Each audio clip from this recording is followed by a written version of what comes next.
మీ ఎలాంటి వ్యాపార ప్రకటనలకైనా వెంటనే మా ఛానల్ సంప్రదించండి. ఓం సదాశివ సమారంభాం వ్యాస శంకర మధ్యమాం అస్మదాచార్య పర్యంతాం వందే గురు పరంపరాం.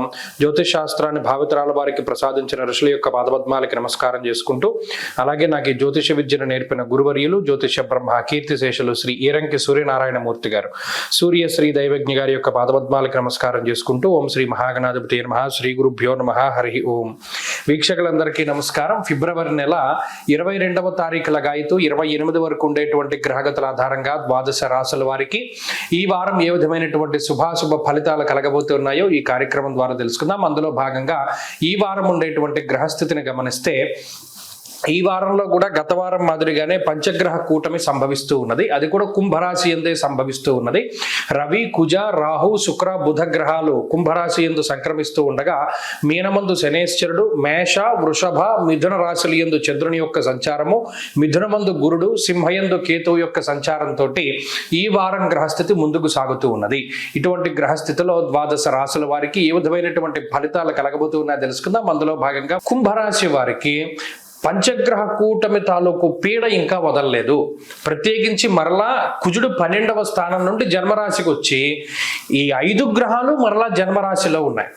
రవి, కుజ, రాహువులు జన్మరాశి యందు ఉండడం అనేటువంటిది కొంత ఇబ్బందికరమైనటువంటి విషయము. మనం చెప్పుకుంటూ పోతే దీనివల్ల చెడు ఫలితాలే ఎక్కువగా వినబడతాయి, కానీ మంచి ఎక్కడా కానరాదు. అందులో రాశిలో శుక్రుడు ఉండడం, అలాగే పంచమంలో గురుడు ఉండడం, చంద్రబలం ఉండడం, 3 గ్రహాలు మాత్రం బలంగా ఉన్నాయి.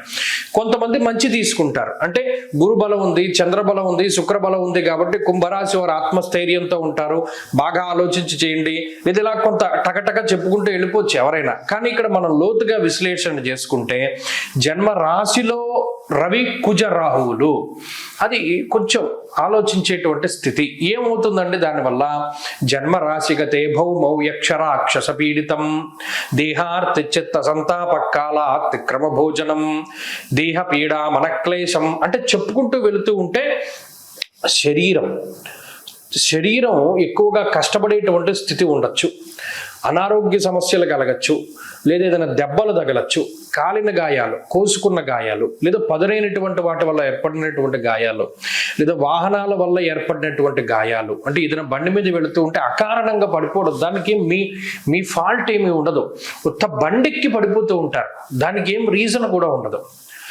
అలా పడిపోతూ దెబ్బలు తగులుతూ ఉండడం, ఎముకలకి సంబంధించినటువంటి ఇబ్బందులు రావడం, ఇవన్నీ కూడా వాత, పిత్త, శ్లేష్మములకి సంబంధించినటువంటి సమస్యలకి ఈ గ్రహస్థితి కారణం.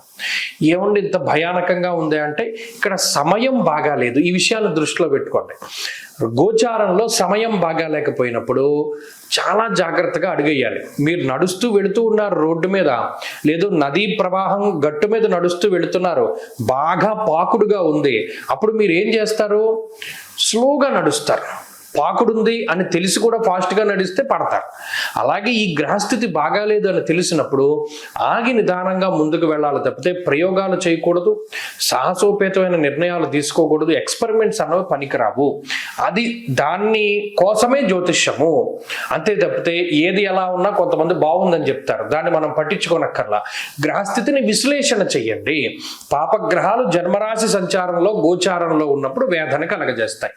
కాబట్టి వీటి నుండి బయటపడడానికి ప్రతి శనివారం, సోమవారం దీపం పెట్టండి శివాలయంలో. వీలుంటే రోజు పెడితే ఇంకా అసలు గ్రహాలు ఏమి చెయ్యవు.